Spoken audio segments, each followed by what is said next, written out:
Hello, my most amazing and awesome artists. Today we're going to be creating abstract masks in the style of Kimmy Cantrell, that artist we just learned about. These are going to be made out of a lot of geometric shapes and texture. To do this, you're going to have a slab of clay. A slab is a piece of clay that is flat. It's already been pretty rolled out to get any air bubbles out of it. So you don't want to crush it up and turn it into a ball again. You want to keep it nice and flat. Now, if it's not big enough, you can use a clay roller to gently press and roll out the edges to make it a little wider or longer, whichever way you need. Just make sure you don't roll it out too much. You need to check constantly to make sure that it's no thinner than your pinky. Make sure you do the pinky test. Pick it up off your mat every once in a while. If it's thinner than your pinky, that's too thin. It's better to be too thick than too thin because it will fall apart. After you have it rolled out so that it's as large as your hand or bigger, then you're good to start. We're going to start with the face shape. I'm going to use a simple tool. You've got plenty of cutting tools in your bin, but I'm going to use the simple one that everybody has, and that's just this pointy stick here.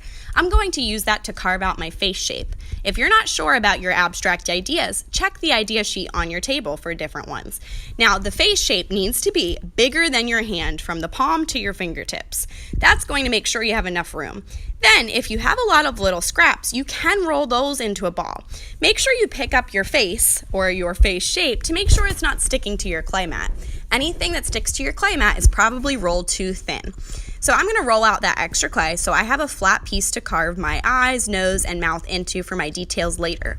But first, I'm going to make texture onto my face. So I'm making texture using my texture toolbox. You have a lot of different tools. With these tools, you have to press very lightly. Not only because you're not sure if you'll like them, but you also don't want to press through the clay. If you press too hard with a texture tool, not only will it flatten your clay thinner than your pinky, it also could create a hole in your clay. So you want to make sure to press very lightly. If I don't like a texture, I can always dip my finger in a little bit of water and kind of smooth it out to erase it.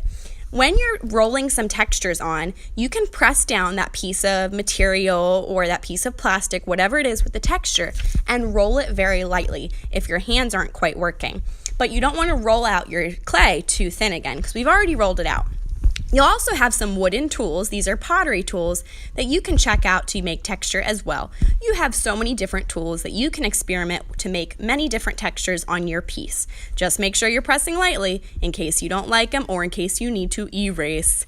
So once you cover your whole face with texture, then we can start making the different pieces of the face. I'm going to use my extra slabs of clay to make the eyes first. If I'm not quite sure about what shape I want my eyes, I can look at the idea sheet. This is abstract, so it doesn't have to be normal. It doesn't have to be a human face. It can be a little weird, kind of like our blind contour drawings. They were abstract too. If you ever need a little bit of water to smooth out a piece of clay that gets crumbly, you could do that as well. Just don't use too much or it will fall apart.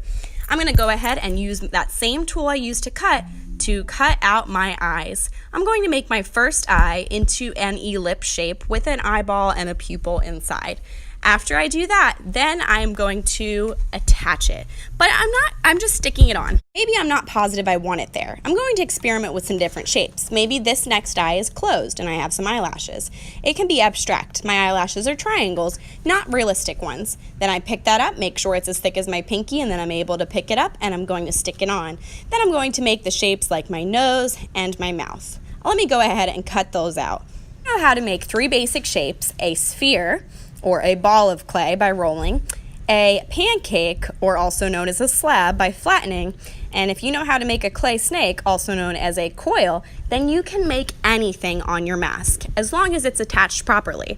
So I'm showing you that I'm making my lips out of a coil by just wrapping them around and shaping them into lips. Everything is as thick as my pinky, no thinner.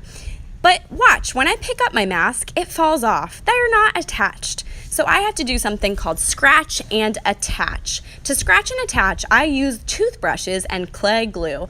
Clay glue is just clay and water. That's called slip, probably because it's slippery. Then I use that toothbrush to scratch my clay. Now I'm scratching both the eye and where I want to put the eye, creating a clay Velcro on both sides. Then I give it a little wiggle to make sure that it sticks in place, and I smooth and smush it down. So you're gonna scratch, attach, and then smooth and smush. Don't forget to give it a little wiggle test to make sure that it stays on. If you do the wiggle test and it falls off, it's definitely going to fall off once it's dry. Make sure everything is nice and strong today so that you don't lose it later on. Once it dries, I will not be able to reattach it. You can only attach clay when it's wet. If you need to smooth out any pieces, you can use a little bit of water on your finger to smooth out those clay crumbs.